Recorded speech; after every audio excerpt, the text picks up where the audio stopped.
So SBF has finally been arrested for FTX, and the market is starting to recover really, really nicely, pretty much as I expected. A couple of weeks ago, back on November 27th, I did a video for my members saying I was short-term bullish. A few weeks before that, I said I was starting to buy ETH heavily from 1200 to 600.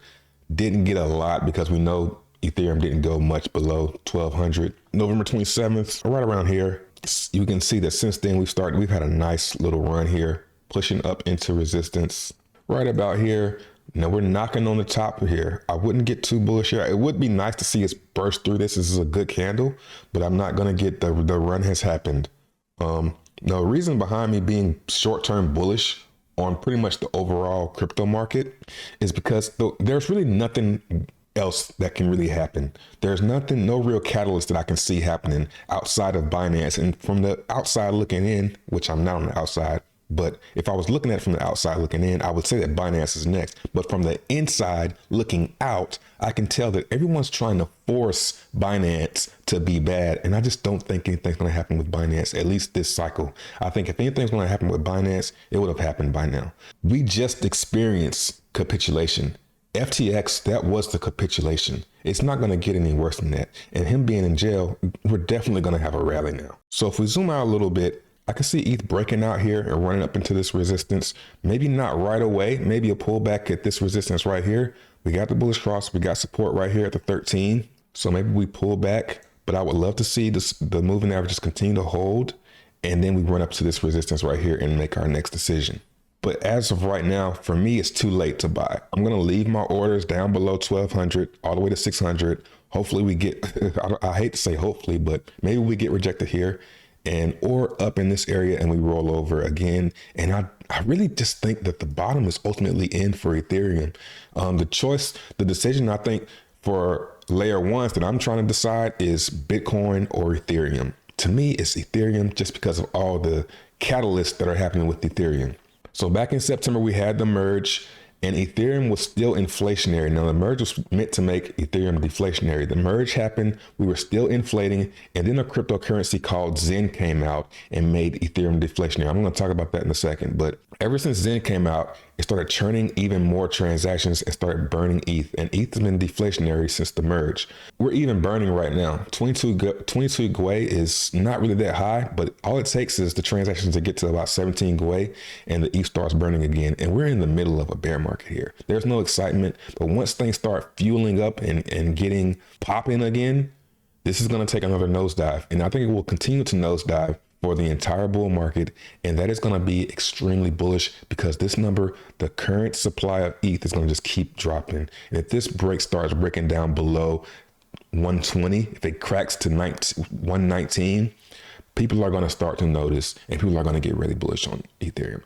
Bitcoin, generally bullish, but there's no real catalyst for Bitcoin. You can't build on top of it. People that are trying to build on top of it, they build on top of it, and then nobody uses it. It's just a big nothing burger. But if I look at the stock to flow, it does get me excited knowing that every time we're in the green, we have a run up towards the halving. And here we are sitting in the green. I mean, I don't want to get too excited about this because it kind of was a dud last bull market, even though if you go back in my videos, I did call the top. I said at 61,000, that is probably the top for Bitcoin, maybe start to getting out, and I started to get out. Here we are at the bottom. I think it's the bottom. We could go lower, but I mean, how much lower do you need it to go? People are waiting for 10,000, 13,000, even me, I said 13,000. What's the point of waiting until then? You could just buy some at 16,000 like it was the other day. Here we are at 18,000. Why don't you just start accumulating now and stop trying to be greedy and getting the best price? I think people are focused too much on the number and they need to just be DCAing right now. So let's talk about Zen. I'm not going to explain Zen. You can go to zen.network or faircrypto.org and learn about Zen. But what I really want to talk about is why it's dropping like a rock. Now, I don't expect Zen to go up. And when it does go up, it's always shocking. We know it's inflating like, a madman, but there's some things that I want to talk about here. So look at the current holders. It's up to 41,485. Now, people are wondering, I'm sitting in my Telegram. Speaking of, let's talk about that for a second. More PFPs, best offer is 150 on any, I guess that's on any on any PFP. So if you want to dump your PFP to this guy, you can go ahead and dump it. If you want to get out, that guy will gladly take them off your hands. We'll see what happens there. Just wanted to put that out there. Back to Zen. So the circulating supply of Zen is 1.3 trillion right now. But when we look at the liquidity, there's only 74 billion tokens in liquidity. And that is very strange. Maybe there's a lot more to come, and the liquidity has dropped significantly. Some people are speculating that it's basically China got mad because they just found out that we've been batch minting this whole time. Like, y'all didn't know we was batch minting? The liquidity has dried up significantly. Now, this is not, I mean, I hate to try and sound like I'm trying to pump Zen, but at 30,000, it's not going to go much lower. I mean, it could just keep on draining, but it's going to get to a point where it's like, okay, it makes no sense to sell. Like even now, I have a claim that comes out. This one right here, 4.4 million. Let's see how much that's worth now. Now I have yet to have an unprofitable Zen mint. So let's see how much this one is. $15.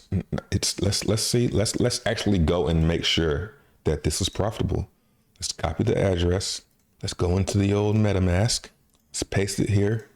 And let's go to the chain, claim rank.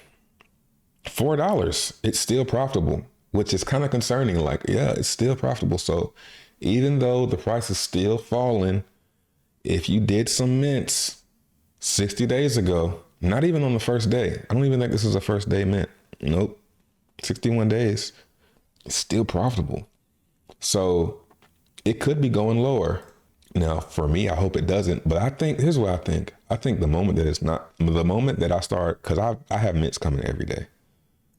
At least on this one. Not, maybe it doesn't show on this one, but I have mints coming every day up until like right here. And then it starts again in January. The moment these start to become unprofitable, that's probably when the bottom's going to be. Because if it's profitable, people are selling, man. Now, NFTs are coming. Let's actually start some of those. So let's do a, how long do I want to do this for? Let's do 3. Make sure I'm on girly. Nice mint. And let's do 100 VMUs for, let's do 100 VMUs. Let's do the max, 128. Collector, Ruby. Now I believe the longer I do these for, yes, the longer I do, it changes into a different edition. So on testnet, the max is 361. So I'm gonna do a video breaking these down. Maybe after this mint comes out, I'll do a video. So we're gonna make essentially 128 wallets for 3 days, but the wallets are gonna be all in one account. So we're gonna let this confirm. Okay, this transaction is probably stuck because I didn't use enough gas, but it's all good. Point being, we're gonna do this. I think I did it on 3. So we're gonna do this in 3 days. I'm gonna claim it, and I'm gonna make another NFT. And I'm gonna when I make those NFTs, I'm going to go over his NFTs and my strategy, hopefully.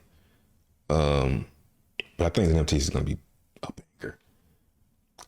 The lower Zen goes, it's like the lower Zen goes, the more this is just should just get swallowed up by. Don't expect this to turn around. You know what I'm saying? Don't expect it to start going up. I would even say expect one more drop to send me unprofitable and everybody else unprofitable, to force me to stop minting and stop selling. I mean, if we look at the mint monitor, 39 days, like one more drop will send this to like maybe 60 with gas at these numbers, and it should slow down. We can already see that the claims are slowing down. But yeah, this rolling wall is not going anywhere. I think December is going to be a rough month, and then I think after that, I think next year excitement will kick back in. Buys in, it's a tough one. If it drops one more time, I might buy another batch. Go buy some PFPs or sell me yours if you want to. The NFT, the next physical NFT drop comes I'm going to say January. Be on the lookout for the next physical NFT this January. Talk to you in the next one. Bye.